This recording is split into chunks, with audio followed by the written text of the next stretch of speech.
تجارت کی فضیلت بیان کروں گا کہ اسلام میں کمانے کا جو اصل طریقہ ہے وہ بزنس ہے۔ پھر میں بعد میں بتاؤں گا کہ ایک مسلمان تاجر میں اور ایک غیر مسلم میں کیا فرق ہوتا ہے۔ تجارت کی فضیلت قرآن سے بھی ثابت، احادیث سے بھی ثابت۔ قرآن مجید میں اللہ تعالیٰ نے جہاں بھی کمانے کا ذکر کیا ہے، پیسوں کا ذکر کیا ہے، تو اس میں تجارت کے ذریعے کمائی کا ذکر ہے، ملازمت کے ذریعے کمائی کا کہیں ذکر ملتا ہی نہیں ہے۔ سورہ جمعہ جب نازل ہوئی تو ہوا یہ تھا کہ رسول اللہ صلی اللہ علیہ وسلم جمعہ کا خطبہ دے رہے تھے۔ ایک تجارتی قافلہ آیا تو کچھ صحابہ اٹھ کے اس سے تجارت کرنے چلے گئے۔ قرآن نے کہا وَإِذَا رَأَوْا تِجَارَةً أَوْ لَهْوًا انفضوا إِلَيْهَا وَتَرَكُوكَ قَائِمًا، اے نبی جب یہ لوگ کوئی تجارت دیکھتے ہیں تو خطبے میں آپ کو چھوڑ کے چلے جاتے ہیں۔ صحابہ کو تنبیہ کی کہ آئندہ ایسا نہیں کرنا۔ اس سے یہ بھی پتہ چلتا ہے کہ صحابہ کے کمانے کا ذریعہ کیا تھا؟ بزنس، تجارت۔ یہ تو پتہ نہیں انگریزوں کے آنے کے بعد ہم کماؤ پوت بنے، دفتروں میں جا کے کوئی کلرک بن کے بیٹھا ہوا ہے، اور کوئی مجھے تو چونکہ یہاں سارے تاجر ہیں اس لیے مجھے کوئی شرمندگی نہیں ہوگی بیان کرنے میں، ورنہ میں کبھی بیان کرتا ہوں مجھے ڈر لگتا ہے کہ کوئی اپنی بے عزتی محسوس نہ کرے۔ تو یہ تو انگریز کے آنے کے بعد مسلمان ہٹے ہیں تجارتوں سے، اور یہودیوں کے ہاتھ میں تجارت گئی ہے۔ مسلمانوں کے کمانے کا جو ذریعہ ہوا کرتا تھا وہ بزنس ہوتا تھا، وہ ملازمت نہیں ہوتی تھی۔ قرآن مجید میں اللہ نے جہاں حج کی آیات نازل کی، صحابہ کرام پہ جب حج فرض ہوا، مدینہ سے مکہ جاتے حج کرنے کے لیے، تو وہ دیکھتے کہ کون سی پروڈکٹ مکہ میں ایسی ہے جو ہم مدینہ سے لے کے جائیں گے تو وہاں اس کی ویلیو مدینہ سے زیادہ ہے، اور جب مکہ سے مدینہ آئیں گے تو مدینہ کی مارکیٹ میں کون سی چیز ایسی ہے جو مہنگی ہے اور جو مکہ سے لا کے یہاں بیچیں گے تو وہ کیا ہوگی؟ سستی بک جائے گی۔ تو حج کے دوران ہم یہ بزنس بھی کریں گے۔ اس پہ بعض صحابہ کو خیال ہوا کہ بھئی عبادت کو بزنس کے ساتھ نہیں جوڑنا چاہیے، جب ہم حج کے لیے جا رہے ہیں تو خالص حج ہی ہوگا، اس دوران بزنس نہیں ہوگا۔ بھئی ہم حج کے لیے جا رہے ہیں تو یہ کہ مدینہ کی کوئی پروڈکٹ اٹھا کے وہاں لے گئے اور واپسی پہ مکہ سے لے کر وہاں گئے۔ دوسرا ایک بزنس یہ بھی ہوتا تھا کہ حج میں ساری دنیا کے لوگ آئے ہوئے ہیں تو بہت سے ملکوں میں بہت سی چیزیں نہیں ہیں جو ان کو مکہ میں ملیں گی، تو جو چیزیں ان کے ملکوں میں بیچی جا سکتی ہیں تو ان حاجیوں کو وہ چیزیں فروخت کر دی جائیں، تو ٹھیک ٹھاک پیسہ کما لیا جاتا تھا۔ لیکن بعض صحابہ کو خیال ہوا کہ حج کو تجارت کے ساتھ نہیں جوڑا جا سکتا۔ میں آپ کی آوازوں کا انتظار کر رہا ہوں کہ کب آپ فل ان دا بلینکس کریں گے تو مجھے لگے گا اب آپ صحیح جاگ گئے۔ حج کو تجارت کے ساتھ نہیں جوڑا جا سکتا، اس لیے انہوں نے منع کیا۔ قرآن کی آیتیں نازل ہوئیں، لیس علیکم جناح ان تبتغوا فضلا من ربکم، تم پر کوئی گناہ نہیں ہے کہ جب تم حج کرنے جاؤ تو وہاں اللہ کی روزی تلاش کرو، یعنی جو تجارت تم کر رہے ہو اس میں کوئی حرج نہیں ہے، حج بھی چلے گا ساتھ ساتھ بزنس بھی چلتا رہے گا، اس میں کوئی گناہ نہیں ہے۔ اس کے بعد سے آج تک حج اور بزنس ساتھ ساتھ، بھئی ساری دنیا کے لوگ جمع ہو رہے ہیں تو اچھا ہے نا، مسلمان کو اگر بزنس کا بھی موقع مل رہا ہے تو ضرور کرو۔ اللہ نے فرمایا کوئی گناہ نہیں ہے، لیس علیکم جناح، کوئی حرج نہیں۔ گناہ سے بھی ہلکی چیز ہے حرج۔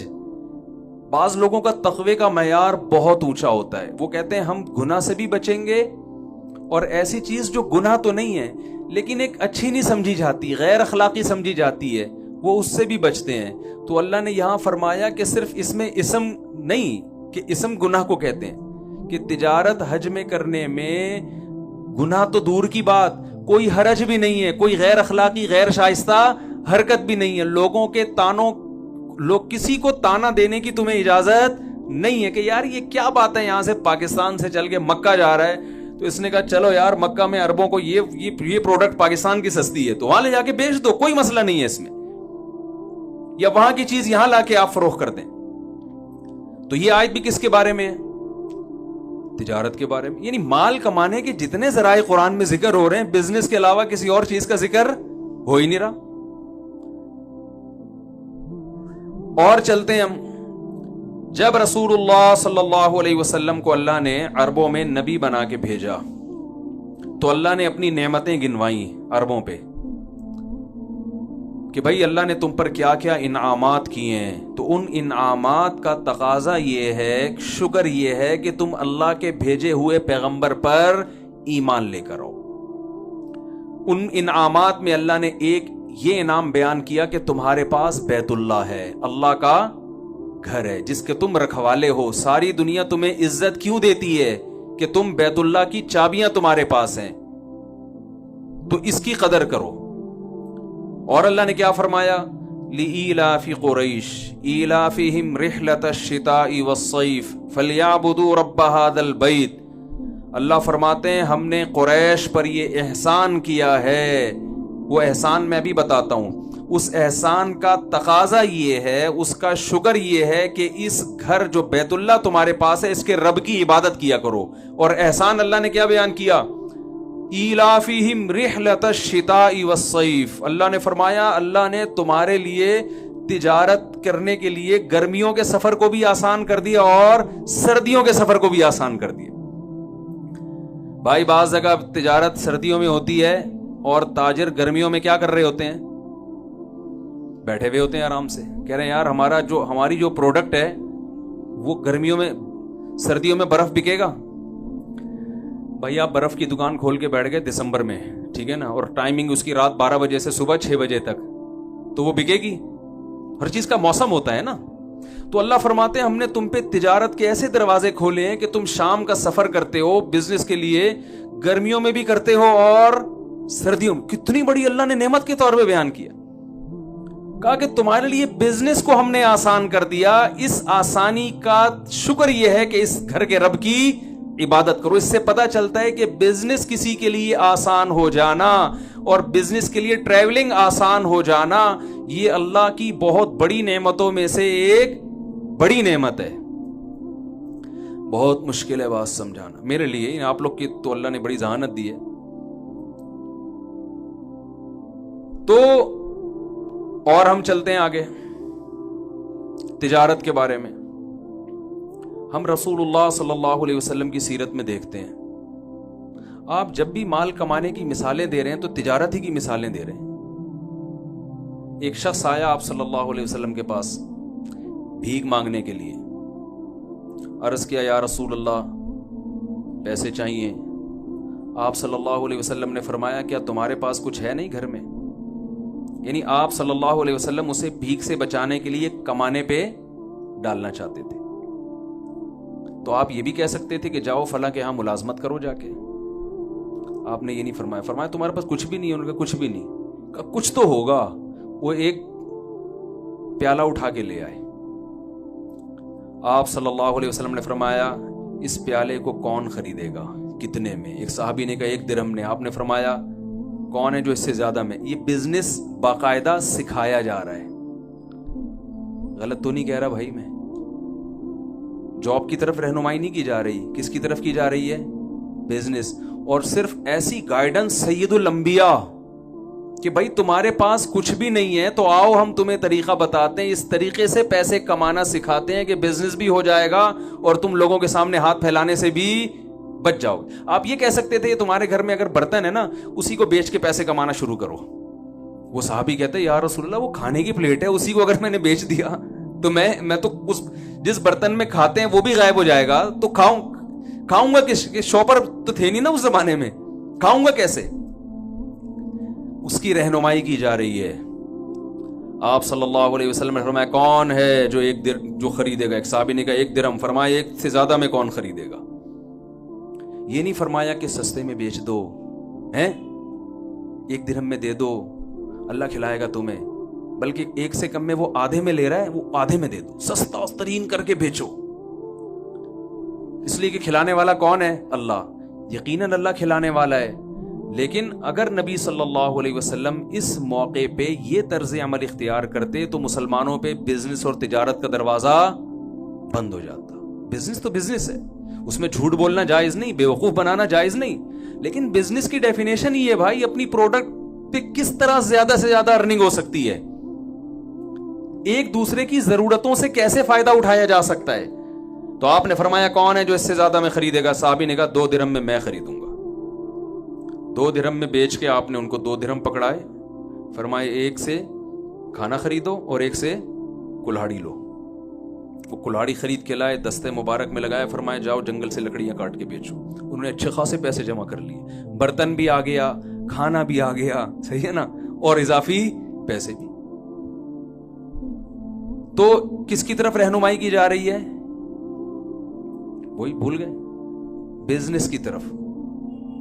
صحابہ کرام میں ہم دیکھتے ہیں جتنے بڑے بڑے صحابہ تھے سارے تاجر تھے. آپ کا کیا خیال ہے اس زمانے میں جو جنگیں ہو رہی تھی جہاد میں، تو کیا ان میں مالی وسائل کی ضرورت نہیں ہوگی؟ میں ذرا آپ کو نا ایک ہمارے جامعۃ الرشید نے صحابہ کرام کے جو اثاثے تھے، جو بڑے مشہور صحابہ ہیں، ان کے اثاثوں کو باقاعدہ کیلکولیٹ کیا تھا تاریخی کتابوں سے نا، کہ ان صحابہ کے اثاثے کتنے تھے، بزنس کی بیس پر ان کے پاس کتنے مالدار تھے یہ. تو میں ذرا آپ کو وہ تھوڑی سی ایک جو ان کی تیاری ہے نا وہ میں آپ کو پڑھ کے سناتا ہوں.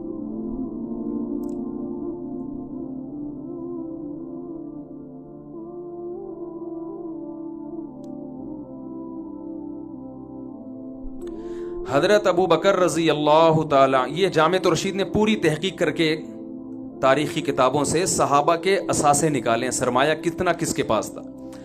حضرت ابو بکر رضی اللہ تعالیٰ عنہ کے پاس 40,000 درہم چاندی تھی، جو کہ آج کے حساب سے 58 کروڑ روپے بنتے ہیں. میں سمجھا پا رہا ہوں اپنی بات؟ اتنے بڑے بڑے رتبے والے صحابہ تھے، ان کے اثاثے کتنے تھے؟ 58 کروڑ روپے. حضرت عثمان رضی اللہ تعالیٰ عنہ کے پاس موجودہ دولت کی تفصیل کچھ یوں تھی: 3 کروڑ 5 لاکھ چاندی کے درہم، 1 لاکھ سونے کے دینار، اور خیبر، وادی قرا اور کنویں کی صدقہ کی گئی دولت کی مقدار 2 لاکھ سونے کے دینار. اس کے ساتھ ربضہ کے مقام پر ان کے 1000 اونٹ تھے. اگر ہم ان ابن کثیر کے پیش کردہ اعداد و شمار کو حتمی مانیں تو سونے اور چاندی کی موجودہ قیمت کے اعتبار سے جو حضرت عثمان کے اثاثے بنتے ہیں 11 ارب 90 کروڑ 5 لاکھ روپے. یہ کس کے اثاثے تھے بھائی؟ بولو نا یار، کیا ہو گیا بھائی؟ تو میں آپ کو پیسے کمانے کی ترغیب دے رہا ہوں. آپ پہلے مولوی سنیں گے یار ہمیں پیسے کمانے کی ترغیب دے رہی ہے، لیکن میں اس کو سیٹنگ پہ لاؤں گا ابھی، ٹھیک ہے نا. تو کتنے اثاثے ہوئے؟ 11 ارب 90. یہ باقاعدہ تحقیق ہے، یعنی ایسے ہی نہیں ہے کہ ایسے کسی نے اندازہ. 11 ارب 90 کروڑ 5 لاکھ روپے آج کے زمانے کے حساب سے. حضرت عثمان رضی اللہ تعالیٰ کے پاس جو ایک ریشو تھا نا کہ اتنی مالیت ان کے پاس رہا کرتی تھی. عبد الرحمن ابن عوف رضی اللہ عنہ کا نام بھی آپ نے سنا ہوگا. یہ انہوں نے ایک موقع پر جو ہے نا جہاد میں 40,000 درہم دیے ہیں، جو 58 کروڑ روپے بنتے ہیں. جس نے 58 کروڑ کا چندہ دیا ہوگا تو چندہ تو آدمی اپنی آمدن میں سے کچھ حصہ نکالتا ہے نا بھئی. ایسا تو نہیں ہوتا کہ آپ کی چندہ دے کے آپ خود چندے کے مستحق بن گئے تھوڑے دنوں میں، ایسا تو نہیں ہوتا نا. اپنی انسان جو ارننگ کا ذریعہ وہ تو سنبھال کے رکھتا ہے نا. تو حضرت عثمان رضی اللہ تعالیٰ عنہ نے میدان جہاد میں ایک مرتبہ جو چندہ دیا اس کی تعداد کتنی تھی؟ میں چندہ نہیں مانگوں گا آپ سے، بے فکر رہے ہیں. آپ کہیں اچھا بھی ہمیں یہ بلوا کے نا آہستہ آہستہ لائیں گے کہ اب آپ بھی کچھ 2-3 کروڑ نکالیں. تو 58 کروڑ روپے حضرت عثمان نے کیا دیا؟ چندہ. ایسے بہت سارے صحابہ ہیں، یہ پوری ان کی جو ہے تحقیق لکھی ہوئی، میں پڑھوں گا تو کافی ٹائم ہو جائے گا. جتنے بڑے بڑے محدثین ہیں وہ سارے کیا تھے؟ تاجر. خود رسول اللہ صلی اللہ علیہ وسلم نے نبوت سے پہلے کمانے کا جس چیز کو ذریعہ اختیار کیا وہ کیا تھی؟ تجارت. آپ نے پوری زندگی تجارت کی. ہاں بکریاں چرائی ہیں، وہ ملازمت تھی. وہ اس لیے کہ رسول اللہ صلی اللہ علیہ وسلم نے فرمایا کوئی نبی دنیا میں ایسا نہیں آیا جس سے اللہ نے بکریاں نہ چروائی. وہ ایک مصلحت ہے، قوت برداشت پیدا کروانا وہ ایک الگ چیز ہے. لیکن آپ صلی اللہ علیہ وسلم کی جو غربت کو، مسکنت کو اللہ نے دور کیا وہ بھی تجارت کے ذریعے. ابھی قاری صاحب نے سورہ ضحیٰ کی تلاوت کی نا، وَوَجَدَكَ عَائِلًا فَأَغْنَا. اے نبی ہم نے آپ کو غریب اور مسکین پایا سو ہم نے آپ کو مالدار بنا دیا. یہ مالدار کیسے بنایا کہ حضرت خدیجہ رضی اللہ تعالیٰ عنہ کے پاس پیسہ تھا پیسے کو انویسٹ کرنے کے لیے کوئی ایماندار آدمی نہیں مل رہا تھا. انہوں نے نبی صلی اللہ علیہ وسلم سے نکاح کیا کہ پیسہ میرا ہوگا اور اس پیسے سے کاروبار کون کریں گے؟ رسول اللہ صلی اللہ علیہ وسلم. اس سے اللہ تعالیٰ نے آپ صلی اللہ علیہ وسلم کے مال میں بھی اضافہ کیا اور حضرت خدیجہ رضی اللہ تعالیٰ عنہ کے مال میں بھی اضافہ کیا. تو ہم اگر اس پہ میں بہت کچھ کہا جا سکتا ہے تجارت کی فضیلت پر. اسلام کا جو مزاج وہ بھی کیا ہے؟ تجارت کا ہے. اس لیے کہ اسلام کسی کی غلامی پسند بولے نا بھائی نہیں کرتا. ایسا نہ ہو آپ کے سارے امپلائی چھوڑ چھاڑ کے بھاگ جائیں کہ ہم اپنی کمپنیاں کھول رہے ہیں. اسلام غلامی کو کیا، اسلام کا مزاج میں غلامی نہیں. غلامی صرف کس کی ہوگی؟ بولے نا بھائی اللہ کی ہوگی. تو آپ بتاؤ، تاجر اپنا کھاتا ہے نا، اپنی مرضی سے آفس پہنچے گا، جب دل چاہے گا دکان بند کر دے گا. ملازم کو یہ سہولتیں ہیں. بلکہ دفتروں میں جو آج کل حالات چل رہے ہیں نا، اس میں تو آپ کو پتا ہے کہ باس کو مکھن لگانے کے علاوہ کوئی اور کام ہوتا ہی نہیں ہے. پیٹھ پیچھے بیٹھ کے صبح سے شام تک برائیاں کرتے رہیں گے اس کی. جیسے ہی آئے گا تو سر کیونکہ اس کو پتا ہے نچوڑ تیل کہاں سے نکلے گا، اسی کنویں سے نکلے گا. تو اسلام کے مزاج میں کیا ہے؟ سر اٹھا کے جینا. یہ تاجر تو سر اٹھا کے جی سکتا ہے، ملازم سر اٹھا کے نہیں جی سکتا. ملازمت میں آپ کی محنت کا فائدہ کون اٹھائے گا؟ جس کے آپ ملازم ہیں. فائدہ سارا وہ اٹھائے گا. میں دنیا میں الحمدللہ میرے اب سفر ہونے شروع ہوئے، بہت سارے ملکوں میں جانا ہوا، پاکستان میں بہت سی جگہوں میں جانا ہوا. میں نے جتنا کامیاب تاجروں کو دیکھا اتنا کسی اور کو نہیں دیکھا. اور تجارت کے لیے میرا ایک اصول بن گیا کہ اس کے لیے انٹر میں فیل ہونا ضروری ہے. یعنی اتنے میں نے تجربے کیے نا کہ جس کو بھی میں نے دیکھا نا کروڑوں اربوں میں کھیل رہا ہے، وہ اسکول کا بھاگا ہوا ہے. معذرت کے ساتھ شاید میرا تجربہ غلط ہو. ابھی سیالکوٹ میں ایک تاجر ہیں، انہوں نے بہت اللہ نے ان کو نوازا ہے، ایکسپورٹ ہوتا ہے ان کا مال، بہت کروڑ پتی آدمی ہے. میں پچھلے ہفتے سیالکوٹ میں تھا تو کسی ہوٹل میں ہم ٹھہرے ہوئے تھے. وہاں اتفاق سے کراچی کے ایک تاجر کی ملاقات ہو گئی. وہ کراچی کی اردو جب ہم نے بولی تو وہ ایک دم کان کھڑے ہو گئے، یار یہ کراچی کی اردو کا لک کہاں سے آ رہا ہے؟ صرف محنت، ایمانداری، جو ٹائم لوگوں کو پیمنٹ کا دے رہا ہے اس میں ایک سیکنڈ بھی آگے پیچھے نہیں. میں نے اس کو 8 بجے کا ٹائم دیا تھا پہنچنا ہے، میں تھوڑا لیٹ ہو گیا، وہ ٹائم سے پہلے پہنچا ہوا تھا. تو میں نے کہا آپ لوگ جو بزنس پڑھ رہے ہیں نا تو یہ ذہن میں رکھیں، آپ بزنس کے علاوہ دنیا کا ہر کام بول لو نا بھائی یہ ماہرین کہتے ہیں. میں تو مولوی آدمی، میں کیا ایسی باتیں کر سکتا ہوں، لیکن ہم نے ماہرین سے سنا ہے کہ جو بزنس پڑھتا ہے وہ دنیا میں بزنس کے علاوہ دنیا کا ہر کام بولو نا بھائی. کیا ہو گیا؟ آپ کے فائدے کی باتوں کے لیے میں بیٹھا ہوں، یہ پہلے بتا دوں میں آپ کو. تو ہم دنیا میں جہاں بھی گئے، میں ملیشیا گیا، وہ میں نے پٹھان تاجر دیکھے، سیدھے سادے پہاڑوں کے رہنے والے، کروڑوں میں کھیل رہے ہیں. وہ لنکاوی جزیرہ سنا ہوگا آپ نے، وہاں ایک بہت بڑا تاجر ہے. میں اس لیے زیادہ نہیں قریب جا رہا کہ وہ کہے گا یار ہمارے سارے راز فاش کر رہے ہو آپ مجھ سے بیٹھ کے. یار تم یہاں تک کیسے پہنچے؟ تمہارے ہوٹل ہیں، تم اتنی ارننگ کیسے کر رہے ہو؟ بھائی ہم تو ایسے ہی آئے تھے بھگوڑے، کچھ تھا نہیں، پاکستان میں ہمیں مل نہیں رہا تھا، یہاں بھگا دیا. تو یہاں ہم نے جس چیز میں ہمیں لگانا کہ اسے خرید کے بیچنے میں کچھ پروفٹ ہے، وہ ہم نے وہ کام کیا. اور 8-10 سال میں اتنا تجربہ ہو گیا کہ آج اتنے بڑے بڑے ان کے ڈاکٹر ذاکر نائک ان کے ہوٹل میں جا کے ٹھہر رہے ہیں. ٹھیک ہے نا؟ حضرت مفتی تقی عثمانی صاحب جا رہے ہیں وہاں پہ، ہمیں بلایا اس نے. تو آتا کچھ بھی نہیں ہے. تو پہلے تو میں یہ تجربہ شیئر کرنے کا مقصد یہ ہے کہ اسلام نے بزنس کو اتنا زیادہ فوکس کیوں کیا. اس پہ اور بھی بہت سی آیتیں. حدیث ایک روایت میں آتا ہے رسول اللہ صلی اللہ علیہ وسلم نے فرمایا تسعۃ اعشار الرزق فی امتی فی التجارہ. روایت میں آتا ہے کہ نبی صلی اللہ علیہ وسلم نے فرمایا میری امت کے 10 میں سے 9 حصے رزق اللہ نے تجارت میں رکھا ہے. 10 میں سے 9 حصے کس میں رکھا ہے؟ تجارت میں. ہم کہاں تلاش کر رہے ہیں؟ دوسرے کاموں میں. حضرت عمر رضی اللہ تعالی عنہ کا ارشاد ہے کہ مجھے اللہ کے راستے جہاد میں موت کے بعد سب سے زیادہ جس راستے میں موت محبوب ہے وہ یہ ہے کہ میں تجارت کرتا ہوا دنیا سے چلا جاؤں. جہاد کے بعد جو شہادت ہے اس کے بعد اگر میں چاہتا ہوں کسی راستے میں موت آئے تو وہ کون سی راستہ ہے؟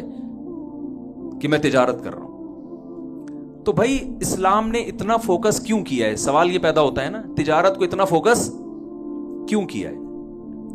ایک وجہ تو یہ ہے، رسول اللہ صلی اللہ علیہ وسلم نے فرمایا المؤمن القوی خیر من المؤمن الضعیف، طاقتور مومن اللہ کو کمزور مومن سے زیادہ، بول لینا بھائی کیا ہو گیا، پسند ہے، محبوب ہے۔ طاقتور مومن اللہ کو زیادہ محبوب کیوں ہے؟ کیونکہ مسلمان کے طاقتور ہونے سے اسلام طاقتور ہوگا۔ علماء کہتے ہیں یہاں طاقت سے صرف جسمانی قوت مراد نہیں ہے، طاقت کی ڈیفینیشن یہ ہے کہ آپ وہ کچھ کر سکتے ہو جو دوسرا نہیں کر سکتا۔ تو جسمانی لحاظ سے بھی آپ طاقتور ہوں تو آپ وہ کچھ کر سکیں گے جو کمزور، آپ 4 شادیاں کر سکیں گے، کمزور کر سکتا ہے؟ معذرت کے ساتھ ہے بھائی، کمزور آدمی کر سکتا ہے۔ تو آپ وہ کچھ کر سکتے ہیں جو کمزور نہیں کر سکتا۔ تو جیسے جسمانی طاقت اگر آپ کے پاس ہے تو آپ وہ کچھ کر سکتے ہیں جو کمزور نہیں کر سکتا، تو اسلام یہ چاہتا ہے کہ مسلمانوں کے پاس مالی طاقت بھی دوسروں سے زیادہ ہو۔ ان الذين كفروا ينفقون اموالهم ليصدوا عن سبيل اللہ، فرمایا جو کافر ہے وہ اپنا مال خرچ کرتا ہے اسلام کو ختم کرنے کے لیے، اور ایمان لانے والے اپنا مال خرچ کرتے ہیں اسلام کو پھیلانے کے لیے۔ حضرت مولانا اشرف علی تھانوی رحمہ اللہ تعالی جب ہندوستان میں کسی مسلمان کا اچھا گھر دیکھتے، اچھی گاڑی دیکھتے تو فرماتے مجھے بڑی خوشی ہوتی ہے، اس لیے کہ مسلمان کے طاقتور ہونے سے ہندوستان میں اسلام کیا ہوگا؟ طاقتور۔ بنی اسرائیل جو پسے ہیں اس لیے کہ وہ سب کچھ ان کے ہاتھ سے نکل گیا، فرعون نے غلام بنا لیا ان کو۔ اور آپ کو پتا ہے یہودی انتہائی اقلیت میں، اگر کہا جائے نا کہ دنیا میں سب سے کم آبادی یہودیوں کی ہے تو غلط نہیں ہے، لیکن سب سے زیادہ پاورفل کون ہے؟ یہودی ہے، کیونکہ بزنس سارا کس کے ہاتھ میں ہے؟ یہودیوں کے ہاتھ میں۔ پیپسی کولا ان کی، کوکا کولا ان کی، اور ہماری جب کولا آتی ہے زمزم کولا، مکہ کولا، نام سے ہی لگ رہا ہوتا ہے کہ بھائی یہ اس میں روحانیت ڈال کے کوئی ٹیسٹ لایا کرنی ہے، ٹھیک ہے نا۔ دوسری بات یہ، میں ایک حدیث سنا کے اپنے بات کو تھوڑی دیر بس 10-15 منٹ بات کروں گا انشاءاللہ، پھر بات کو ختم کرتا ہوں میں۔ اب جو میں کہنا چاہ رہا ہوں ایک مثال سے سمجھاؤں گا۔ ایک صحابی کو رسول اللہ صلی اللہ علیہ وسلم نے دیکھا کہ درخت لگا رہے ہیں۔ آپ صلی اللہ علیہ وسلم نے انہیں فرمایا کہ تمہیں، حدیث کا مفہوم ہے، کیا تمہیں یقین ہے کہ جب تک یہ درخت پھل دے گا تم اس وقت تک زندہ بھی رہو گے؟ انہوں نے فرمایا نہیں۔ فرمایا پھر اتنی لمبی لمبی امیدیں ہیں بھائی، تمہیں کیا پتا؟ شعر لکھا ہوتا ہے نا، میں KPK میں کسی کام سے گیا تو وہاں میں جب سویا نا، تکیے پہ شعر لکھا ہوا تھا، آگاہ اپنی موت سے کوئی بشر نہیں، سامان 100 برس کا پل کی خبر نہیں۔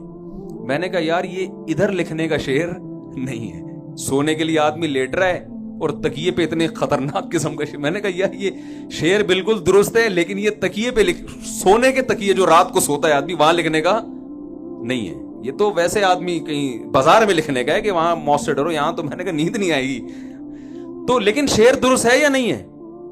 تو آپ صلی اللہ علیہ وسلم نے فرمایا کہ تمہیں کل کا خبر نہیں اور تم درخت لگا رہے ہو، ہے بھائی درخت لگا رہے ہو تم۔ اس حدیث سے کیا لگ رہا ہے؟ جو میسج مل رہا ہے سرسری طور پر اگر دیکھا جائے، میسج یہ مل رہا ہے کہ درخت لگانا اسلام میں کوئی اچھا کام، بول لینا بھائی دیکھو تو نہیں ہے، بولنے میں کیا جا رہا ہے؟ درخت لگانا اسلام میں کوئی اچھا کام نہیں ہے۔ جو بھی درخت لگائے گا، مولوی صاحب یہ حدیث پیش کریں گے، یار وہ صحابی لگا رہے تھے درخت، اور آپ صلی اللہ علیہ وسلم نے فرمایا تمہیں کل کا پتہ نہیں، پلاننگ، کھجور کا درخت تو 5 سال بعد جا کے پھل دیتا ہے، 5-5 10-10 سال کی پلاننگ کر رہے ہو، کوئی فائدہ نہیں ہے۔ لہذا یہ جو لگے ہوئے ان کو بھی کاٹ دو تاکہ دنیا سے محبت جڑ سے کیا ہو جائے، ختم ہو جائے۔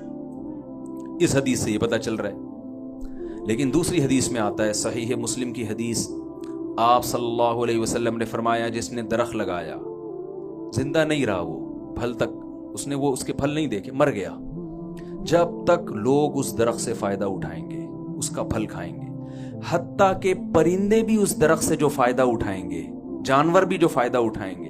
جانوروں کا کیا فائدہ ہوتا ہے؟ گھونسلے بنا کے رہتے ہیں، اس سے چگتے ہیں، لوگ سایہ حاصل کرتے ہیں۔ فرمایا پرند اور چرند بھی جو فائدہ اٹھائیں گے، اس کو قبر میں اس کا ثواب، بولے نا بھائی، ملتا رہے۔ دیکھو دونوں حدیث ایک دوسرے کی اپوزٹ۔ اس حدیث سے کیا پتہ چلتا ہے؟ درخت، بولو نا بھائی، لگانے چاہیے. یہ پتہ چل رہا ہے نا, پہلی والی حدیث سے پتہ چل رہا ہے نہیں لگانا چاہیے, دوسری سے پتہ چل رہا ہے لگانے چاہیے. تو ظاہر ہے ایک پیغمبر دو متضاد باتوں کا حکم تو نہیں دے سکتے نا. اصل میں پہلے جو منع کیا جا رہا ہے اس میں درخت لگانے سے مقصد کچھ اور تھا, یہاں جو لگانے کی ترغیب دی جا رہی ہے اس سے مقصد کچھ اور ہے. درخت ایک ایگزامپل ہے, درخت ایک ایسی چیز ہے کہ جتنا ہوتا ہے, جتنا نظر آتا ہے نا تو اتنا نہیں ہوتا, بلکہ اس کے پھل ہیں, اس کے ثمرات ہیں جس کو پھل کہا جاتا ہے, اس کا پروفٹ ہوتا ہے. ایک آم کی گٹلی لاکھوں آم پیدا کرتی ہے کہ نہیں کرتی؟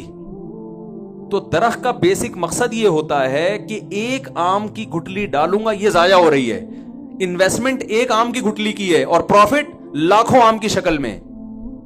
ایک کھجور کی گٹلی دفن کی جا رہی ہے, ضائع ہو رہی ہے نا, آپ کی گٹلی آپ نے زمین میں دبا کے ضائع کر دی, اس لالچ میں ضائع کرتے ہو یار یہ انویسٹمنٹ ہے, اس کا جو پروفٹ ہوگا کھجور لاکھوں کھجور پیدا ہوں گے, تو ایک ضائع کرنے میں کوئی حرج نہیں ہے.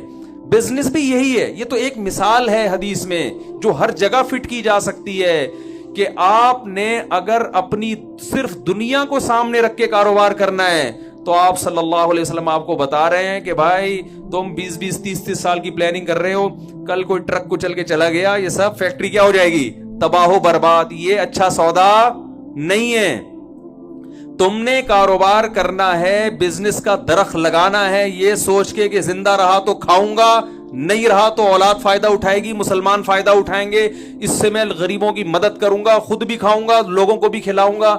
کیونکہ رسول اللہ صلی اللہ علیہ وسلم نے فرمایا الید العلیٰ خیر من الید السفلیٰ, اللہ کو خرچ کرنے والا ہاتھ مانگنے والے ہاتھ سے زیادہ پسند ہے. اور آپ صلی اللہ علیہ وسلم نے فرمایا جو شخص اس نیت سے تجارت کرتا ہے کہ لوگوں کے سامنے ہاتھ نہ پھیلانا پڑے, سر اٹھا کے جیوں میں, کھلانے والا بنوں کھانے والا نہ بنوں, اور ایمانداری کے ساتھ یہ کام کرے, تو قیامت کے دن آپ صلی اللہ علیہ وسلم کی صحیح حدیث ہے پیغمبروں کے ساتھ اس کا حشر ہوگا, انبیاء کے ساتھ اس کا حشر ہوگا. تو بزنس سے آپ کا مقصد آخرت ہونی چاہیے, اور آخرت آپ کو دنیا کی نعمتوں سے محروم نہیں کر رہی. یعنی آپ کہیں یار آخرت کا کانسیپٹ تو یہ پھر ہم سب کچھ صدقہ کر دیا کریں, خود چنچی میں جایا کریں, غریبوں کو لینڈ کروزر خرید کے دیں, یہ نہیں ہے. ہمیں حدیث میں اس پہ بھی رہنمائی ملتی ہے. کتنا آسان دین ہے بھائی, کتنا بالکل فطرت اللہ التی فطر الناس علیہا. اللہ نے قرآن کی کو ڈیفائن کیا, فرمایا یہ وہی نیچر ہے جس پہ میں نے لوگوں کو پیدا کیا ہے. یہ کوئی ایسی ہوائی اور آسمانی باتیں کرے گا ہی نہیں. یہ سارے مذاہب دنیا میں تباہ کیوں ہو گئے؟ انہوں نے ایسے ایسے فلسفے پیش کیے نا جو لوگوں کی نیچر نے اس کو اپیل نہیں کیا. 4-6 مکھنچو تو جمع ہو گئے. عیسائیوں نے کہا کہ اللہ جب راضی ہوگا جنگلوں میں جا کے عبادت کرو, تو 4-6 چلے گئے, وہیں مر گئے, ٹھیک ہے نا. قوم نے اس کو ایکسپٹ نہیں کیا. سائنسدان پیدا ہوئے, انہوں نے کہا ترقی کرو یار, یہ دنیا میں اللہ نے خربوزہ پیدا کیوں کیا اگر اسے کھانا نہیں ہے, آم پیدا کیوں کیا اگر اسے اوائڈ کرنا ہے, کھانا نہیں. تو اسلام وہ بات کرتا ہے جو کس کے مطابق ہوتی ہے, نیچر کے مطابق. تو آپ صلی اللہ علیہ وسلم کے پاس ایک صحابی آئے.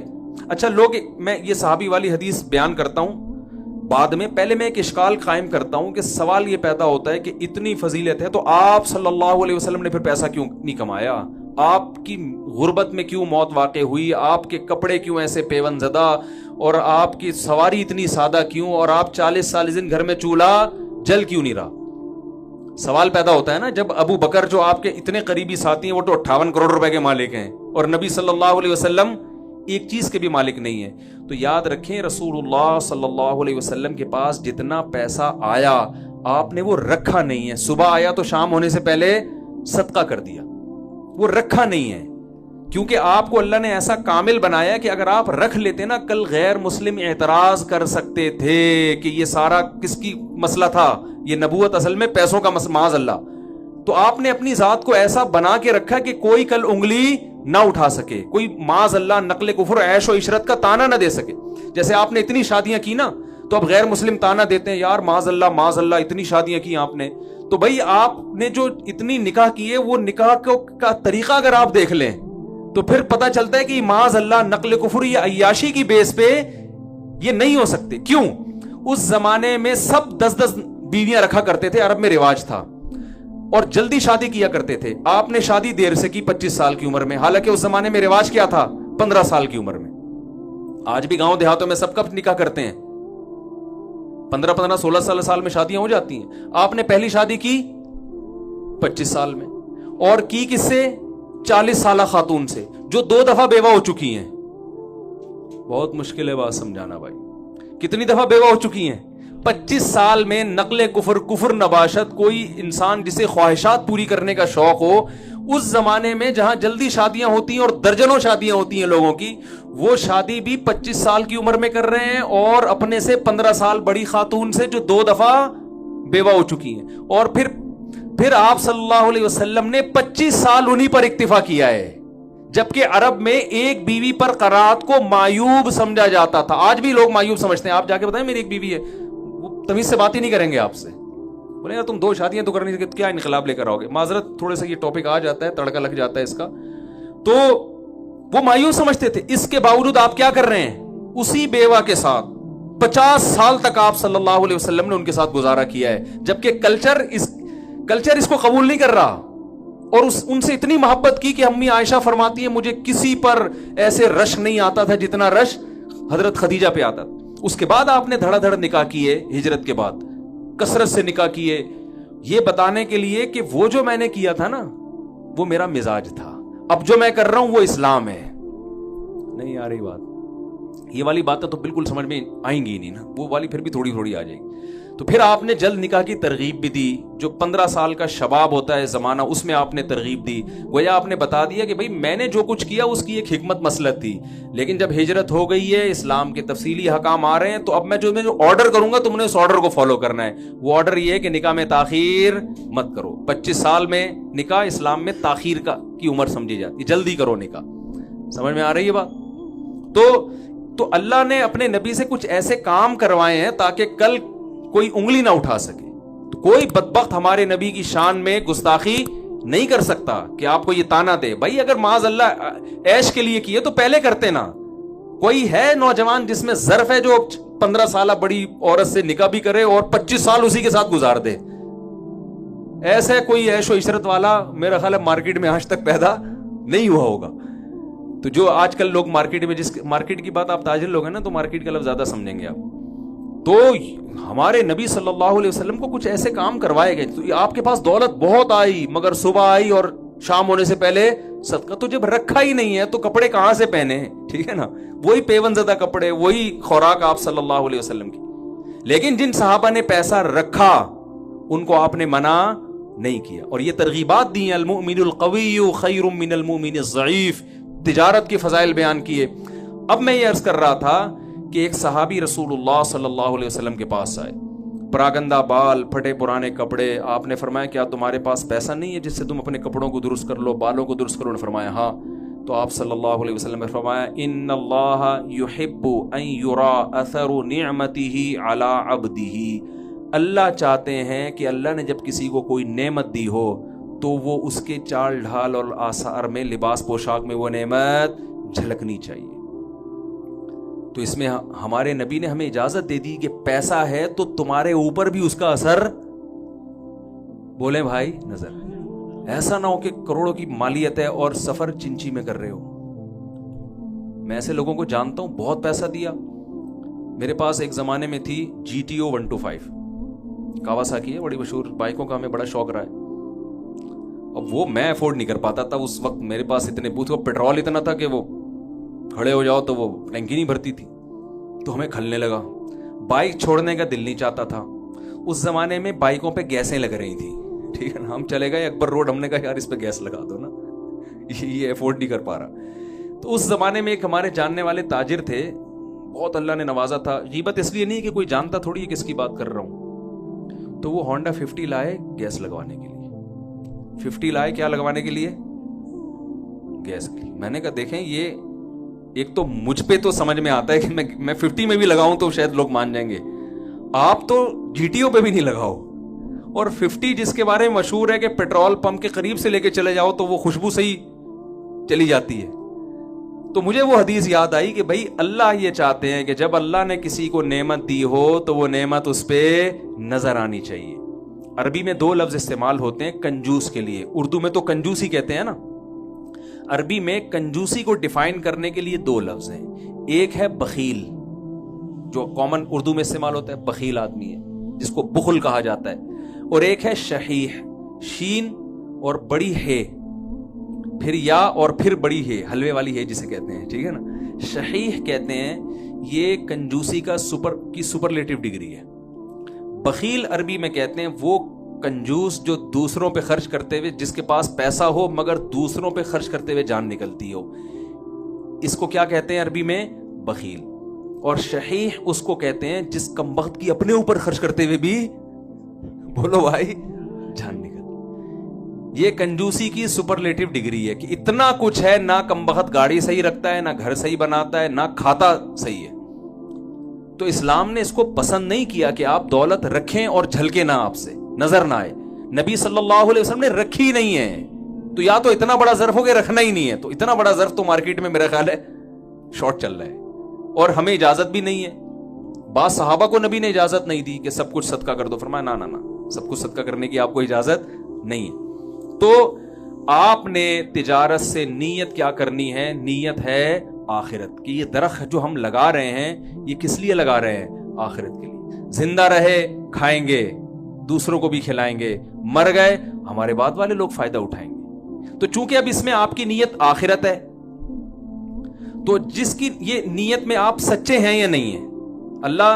قرآن میں اللہ تعالیٰ کا ارشاد ہے, افا حسب الناس ان یترکوا ان یقولوا آمنا وهم لا یفتنون. لوگ یہ سمجھتے ہیں کہ صرف زبانی دعوے قبول کر لیں گے, آزمائیں گے نہیں. تو اللہ فرماتے ہیں ایسا بالکل بھی نہیں ہے. وَلَقَدْ فَتَنَّ الَّذِينَ مِن قَبْلِكُمْ, جس نے بھی دعویٰ کیا ہے ہم نے اسے آزمایا ہے. تو آپ کہہ سکتے ہیں کہ یار آج سے مفتی صاحب میں نیت کرتا ہوں کہ میرا جو اتنا بڑا بزنس ہے کسی بھی چیز کا, یہ اب اللہ کے لیے ہے. لائف اسٹائل آپ کا جوں کا توں, ٹھیک ہے نا. تو اتنا کافی, بولے نا بھائی. اس سے یہ نہیں ہوگا کہ یہ ساری تجارت میں آپ کو دنیا میں بھی پیڑے کھانے کو, اب آخرت میں بھی آپ جنت الفردوس میں گھومنا شروع کر دیں اس فیکٹری کی وجہ سے. اتنا نہیں ہوگا. یہ نیت تو 2 منٹ میں کوئی بھی کر سکتا ہے نا بھائی. میں نیت کرتا ہوں اس لیے کہ یہ میرا بزنس آخرت کے لیے, تو نا نا نا نا, یہ نیت کر کے پھر اس نیت پہ کچھ چیزیں مرتب ہوں گی. چونکہ اس میں آپ کا اصل مقصد ہے آخرت.